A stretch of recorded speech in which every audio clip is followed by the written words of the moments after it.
સુરતના પાલ વિસ્તારની ઘટના પરિણીતાની ઇજ્જત સાથે ₹50 લાખના ઘરેણા અને ₹2.59 લાખ પણ લૂંટ્યા. સુરત શહેરમાં એક સનસનાટી ભર્યો કિસ્સો સામે આવ્યો છે, જેમાં અડાજણ સ્થિત શીતલ ફોટો સ્ટુડિયોના રિસેપ્શનિસ્ટ અર્જુન કંથારિયાએ પરિણીત મહિલાને બ્લેકમેલ કરીને તેની સાથે દુષ્કર્મ આચર્યું હતું. આ ઉપરાંત તેની પાસેથી ₹50 લાખના ઘરેણા તથા ₹2.59 લાખ રોકડા મળીને કુલ ₹52.59 લાખની મત્તા પડાવી લીધી. આ મામલે પાલ પોલીસે આરોપી અર્જુન કંથારિયા ની ધરપકડ કરી છે. હાલ તે 3 દિવસના રિમાન્ડ પર છે. તારીખ 26/6/2025ના રોજ પાલ પોલીસ સ્ટેશનમાં એક મહિલાએ BNS 2023ની કલમ 64(2) M 318(4) 352 મુજબની ફરિયાદ અર્જુન ધ્રુપદ કંથારિયા નાઓ વિરુદ્ધ આપેલ છે.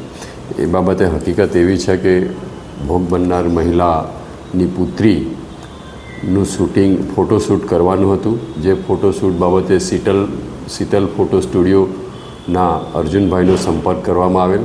અર્જુનભાઈ મારફતે આ ફોટોશૂટ કરવામાં આવેલ. જે બાદ મહિલા અર્જુનભાઈના સંપર્કમાં આવતા અર્જુનભાઈએ એને લલચાવી ફોસલાવી પ્રલોભનો આપી એની પાસેથી પૈસા ઉછીના માગવાની શરૂઆત કરેલી. તે બાદ એમનો પરિચય વધતા જતાં અર્જુનભાઈએ એમને ફરીથી ₹5000 પરત આપી દેવાની વાતે બોલાવી ને એમને પાલ પોલીસ સ્ટેશન હદ વિસ્તારમાં બોલાવી એમની સાથે હોટલમાં લઈ જઈ શારીરિક સંબંધો બાંધેલાની હકીકત આવેલી છે.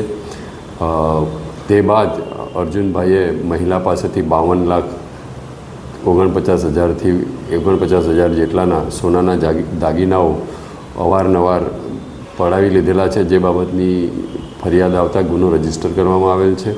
આગળની તપાસ ચાલુમાં છે. આરોપી અટક કરવામાં આવેલ છે. આરોપીના 3 દિવસના રિમાન્ડ મેળવી જે મુદ્દામાલ જે આપવામાં આવેલ છે મહિલા દ્વારા એ કબજે લેવાની કાર્યવાહી હાલ ચાલુમાં છે. હાલ અત્રેના રેકોર્ડ પર એવું કોઈ ઉપલબ્ધ નથી કે અગાઉ કોઈ આરોપી વિરુદ્ધ કોઈ ગુનો દાખલ થયેલ હોય. હાલ તપાસ ચાલુ હોય. આગળની તપાસ જેમ જેમ થશે તેમ આગળની પ્રગતિ આપણને જણાવવામાં આવશે. કેમેરામેન સેનિલ વિરાણી સાથે વિશાલ છેઠા, માનવ પ્રભા ન્યૂઝ, સુરત. અમારા વિડિયોની નવી અપડેટ મેળવવા માટે સબસ્ક્રાઇબ કરો માનવ પ્રભા ન્યૂઝ ચેનલને. બેલ આઇકન ક્લિક કરો લેટેસ્ટ વિડિયો સૌથી પહેલા મેળવવા માટે.